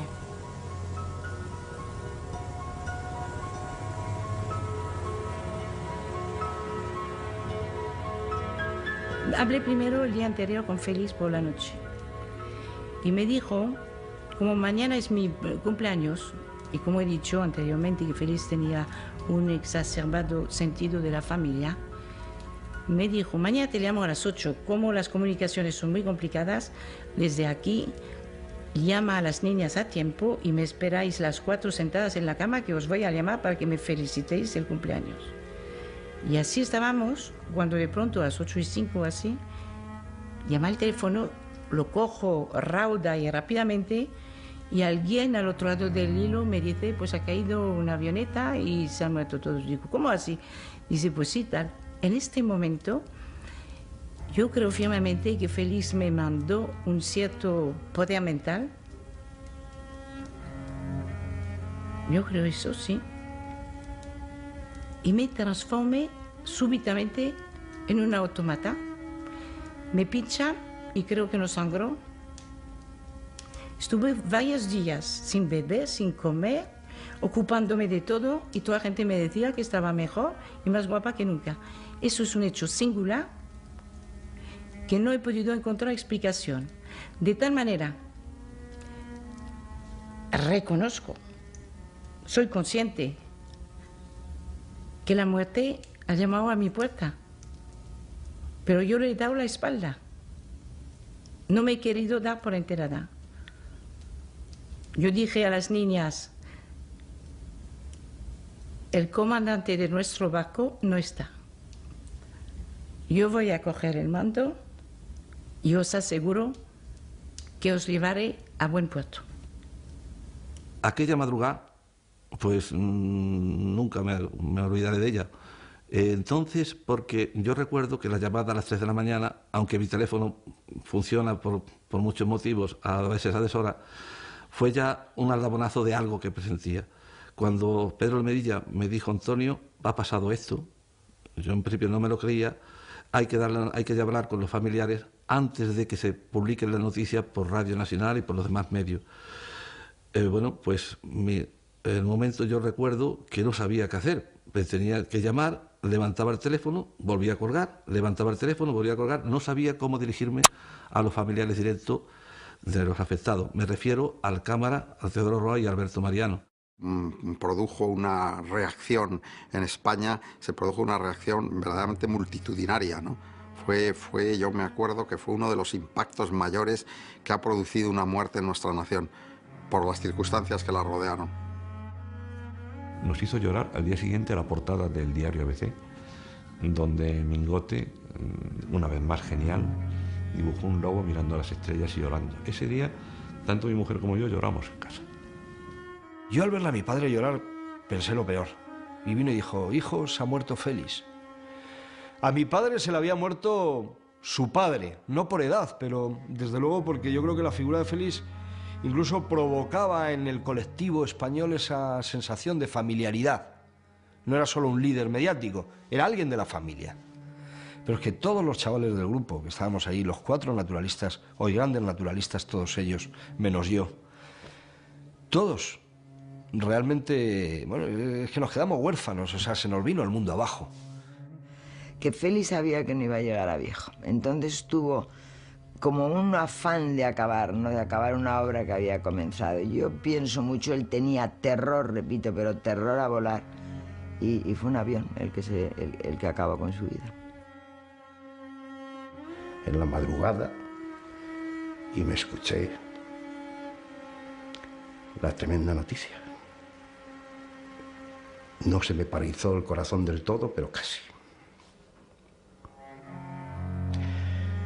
En uno de los programas que hice, le recordaba aquellos versos de Miguel Hernández que decía: tan grande es mi dolor, tanto lo siento, que por doler me duele hasta el aliento. No hay extensión más grande que mi herida. Lloro mi desventura y sus conjuntos, y siento más tu muerte que mi vida.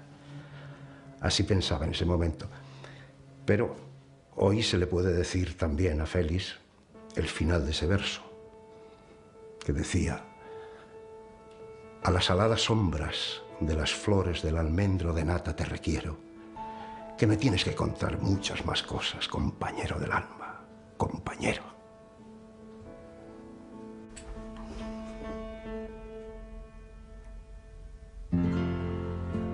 Félix, a lo largo de su trayectoria, desestabilizó los cimientos de una visión fuertemente arraigada de agresión y dominio hacia la naturaleza, lo que consiguió adentrándose en todos los ámbitos con el fin de despertar el innato sentido de pertenencia y respeto a la tierra que todos albergamos.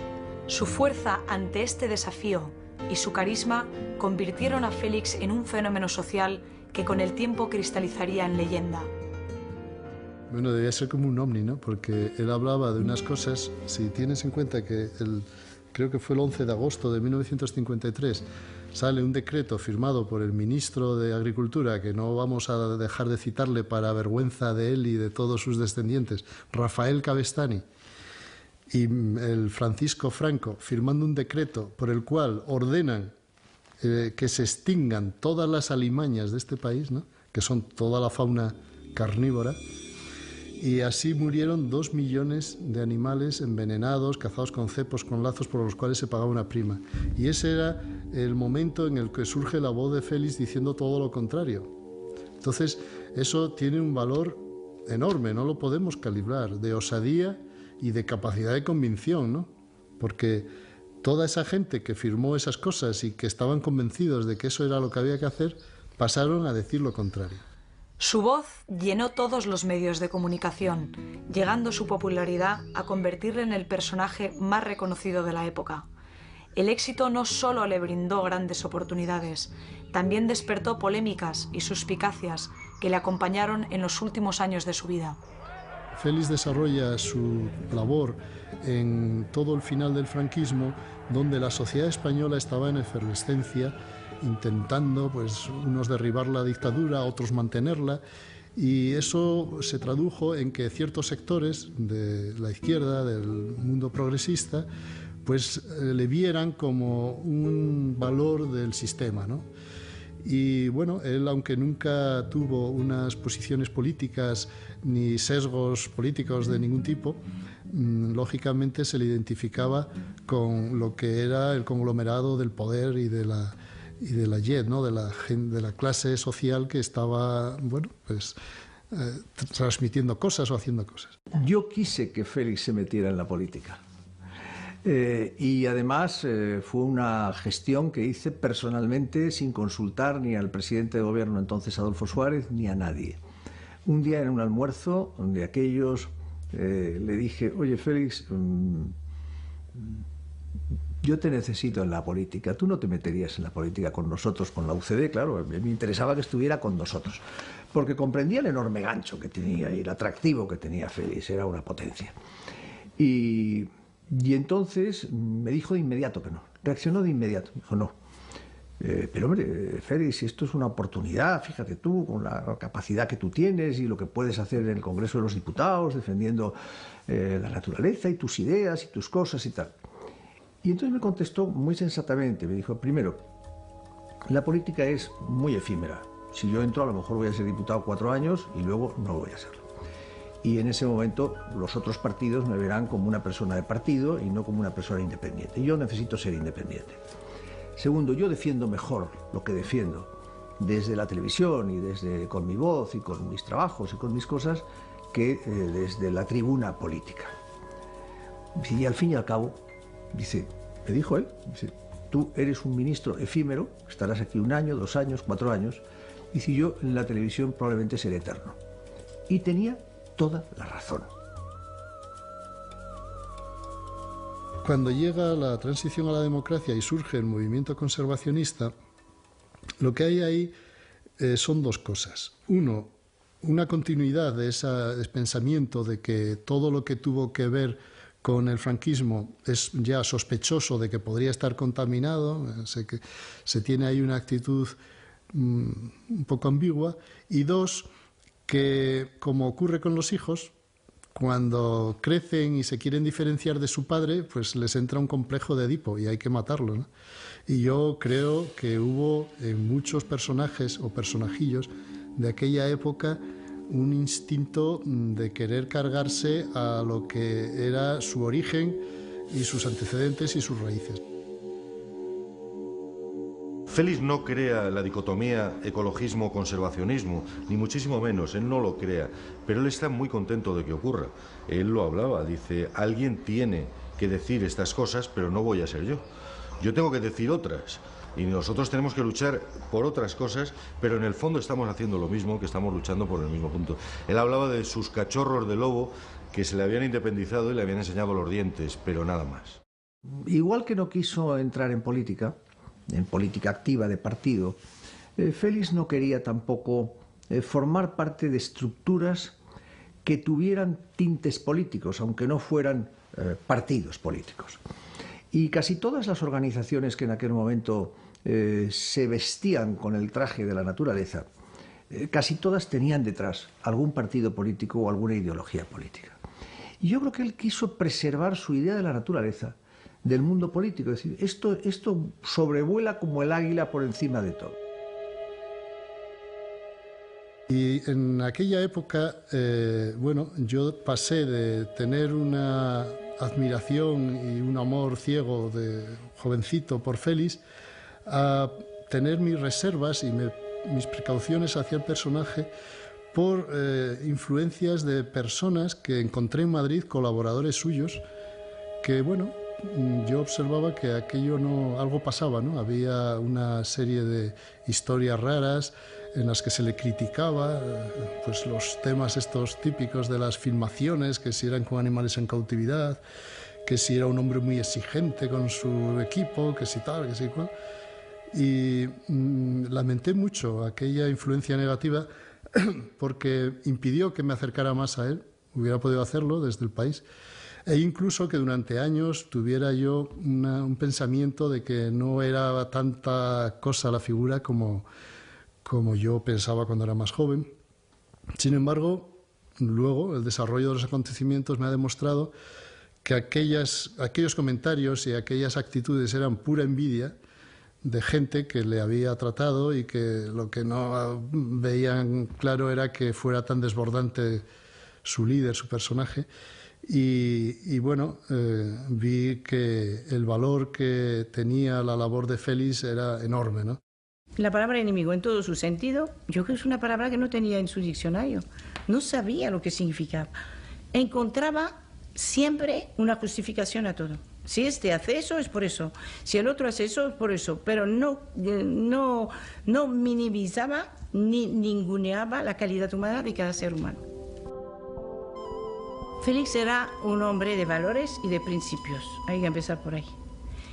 Y ponía muchísima importancia a la figura de la familia. al núcleo familiar, a la figura de la madre. Y no es que tuviera mucha experiencia en ese campo, pero jamás podía imaginar que un ser podía ser tan feliz en medio de su familia. La economía del domus de la casa era el campo mío. Félix jamás ha sabido lo que tenía en cuenta corriente. Mejor dicho, creo que no sabía ni rellenar un cheque. Así con todo, le gustaba que sus hijos tuvieran una buena calidad de vida, le gustaba el coche, no por su forma, sino por su potencia. No me hubiera extrañado de no haber hecho todo lo que había hecho o que ha hecho, que se hubiera dedicado a Fórmula 1, le hubiera chiflado. Le gustaba que la casa tuviera buena calidad, porque es como sabía que su mujer estaría feliz, pero le hubiera dado lo mismo que yo vivía en una tienda de campaña. Yo a Félix lo recetaría para gente deprimida, simplemente que se tomen una cerveza con Félix. Es decir, transmitía unas ganas de vivir, un entusiasmo, un cariño, pero hablando de las nubes. Es decir, que te puede hablar de las nubes y dice, ¡Jáuregui, mira qué nubes! Y te hace una descripción de las nubes que dices, ahí va. En el momento que entraba Félix en la cafetería, era todo el mundo alrededor, oye, y esto y lo otro, preguntando. O sea, es que atraía al personal y jamás le he visto un mal gesto. Y tú, pues vamos, lo que dice del ser humano, tuvo gracia. Una de las veces fue uno de allí y dice, bueno, pero vamos a ver, ¿cuál es el animal más bonito del mundo? Y Félix se queda mirando y dice, pues hasta ahora que yo sepa, Marilyn Monroe. Siempre me he preguntado qué hubiese pasado en España sin Félix. O sea, seguro que estaríamos atrasados en temas de conservación y seguro que no habrían salido tantas personas, igual ni yo, con tanta emoción por los temas ambientales. Estoy segurísimo, vaya. Entonces, yo creo que su labor fue enorme, creo que fue un gran creador de semillas, y muchas de estas semillas pues han provocado que saliesen, que surgiesen, que naciesen vocaciones muy interesantes para el futuro de la conservación en España. Provocó a la generación siguiente una pasión por la naturaleza y por todas las profesiones vinculadas a la naturaleza que antes no existía, y una manera de entender la naturaleza distinta. Desde ese punto de vista, a mí me parece que España está permanentemente en deuda con él, y habría que haber hecho muchas más cosas con él.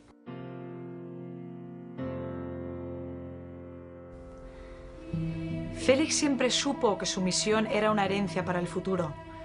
Por ello dedicó gran parte de sus esfuerzos en pasar el relevo a los que darían continuidad a su visión, los niños. 25 años después de su muerte, Félix sigue vivo en aquellas personas que en todo el mundo luchan por defender la vida y la propagación de una nueva conciencia de respeto a lo que verdaderamente somos. Félix Rodríguez de la Fuente es importantísimo para la nueva conciencia que se generó en la sociedad española sobre una naturaleza a la que temía, porque todavía España estaba en una fase en la que el lobo, el oso pardo, el río, la nevada, eran elementos de la naturaleza casi en contra del hombre. Se pasó a otro lugar, se pasó a llorar cuando una loba movía sus lobendos de cubil cuando el hombre iba a atacarla, ¿no? iba a matarla, aun sabiendo Félix que venía de un territorio lobero y absolutamente pastoril como era el de Burgos, donde él había nacido. Él sabía eso, quería a los pastores, incorporaba el elemento humano siempre ahí, pero tenía muy claro que el animal y la naturaleza, en definitiva, tenía la batalla perdida si alguien no se ponía de su parte.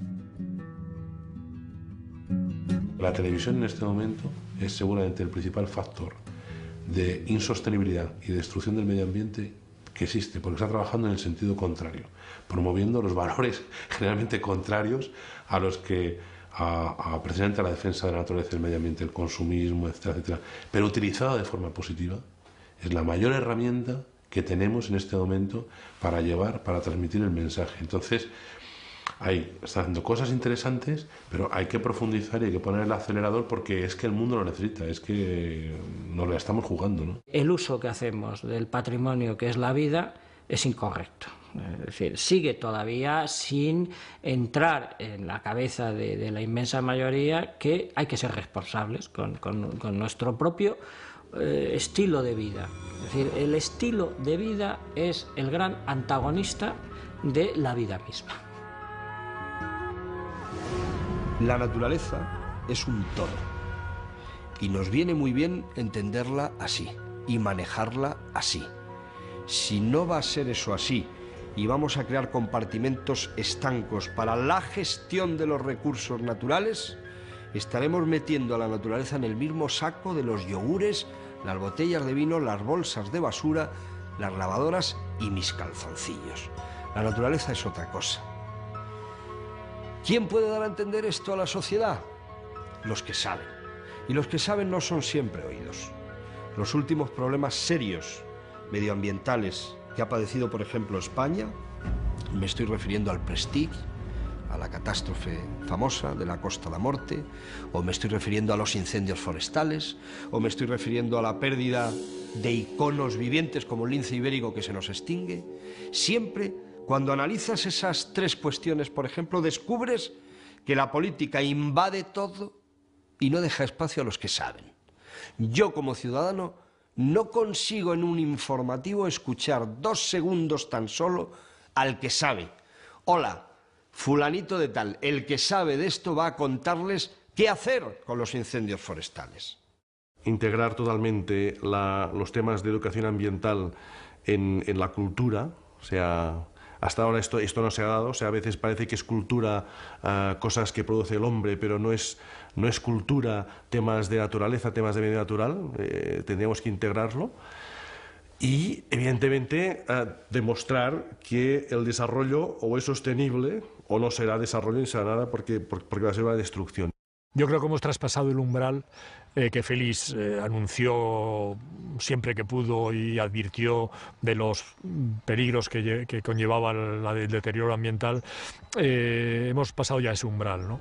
Entonces ahora nos queda pues adaptarnos a las circunstancias, intentar sobrevivir de la mejor forma, pero como se dijo alguna vez, ha empezado la supervivencia, ¿no? Ha empezado la etapa en la que ya los errores humanos, que además siguen en crescendo, es decir, ahí tenemos a Estados Unidos como gran potencia mundial sin firmar el protocolo de Kioto, queriendo ahora destrozar el Ártico, Alaska, donde Félix murió además, para sacar 4 barriles más de petróleo y prolongar la agonía de la sociedad industrial durante unos meses más. En fin, estamos en una situación que, aunque los naturalistas y la gente de campo siempre somos optimistas y vemos el vaso medio lleno, pero el futuro va a ser muy problemático y el futuro además pasa por el medio ambiente y por la naturaleza y el aprovechamiento de los recursos. Entonces, quizá la gente del campo, dentro de todos los problemas que van a surgir, sea la que se vea menos afectada. Ahora, la sociedad industrial y la sociedad urbana, el futuro para ellos puede ser pavoroso. Sí. Hay que tener en cuenta que en los últimos 25 años se ha perdido más del 30% de la riqueza natural del planeta. Han sido 25 años críticos. La capacidad de destrucción del ser humano en estos 25 o 30 años, en el transcurso de una generación prácticamente, yo creo que era inimaginable hasta para él.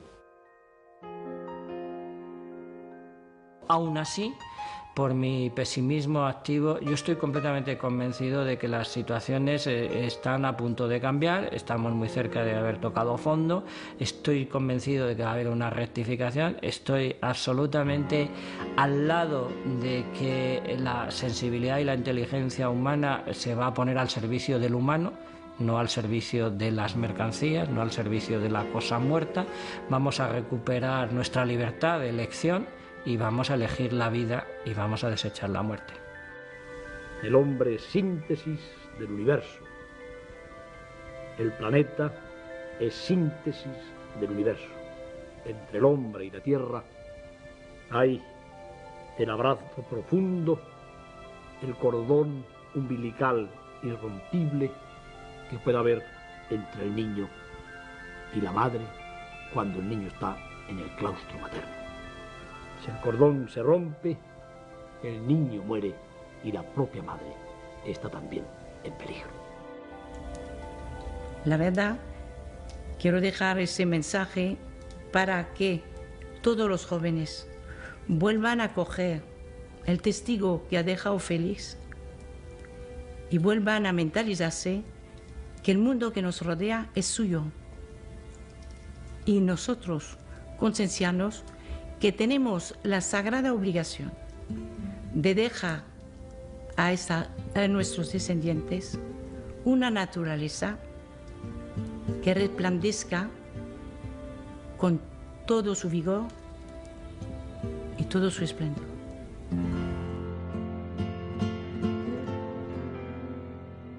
Yo creo que el alma, el espíritu de todos los seres humanos forma como un tejido poderoso que envuelve todo el planeta y que de alguna manera es el que pervive. Yo creo que quien aporta más a esa alma colectiva, a ese acervo cultural colectivo, a ese ser vivo, palpitante, impalpable, que es el ente de la cultura viviente, universal, de alguna manera pervive y de alguna manera obtiene un billete para la eternidad.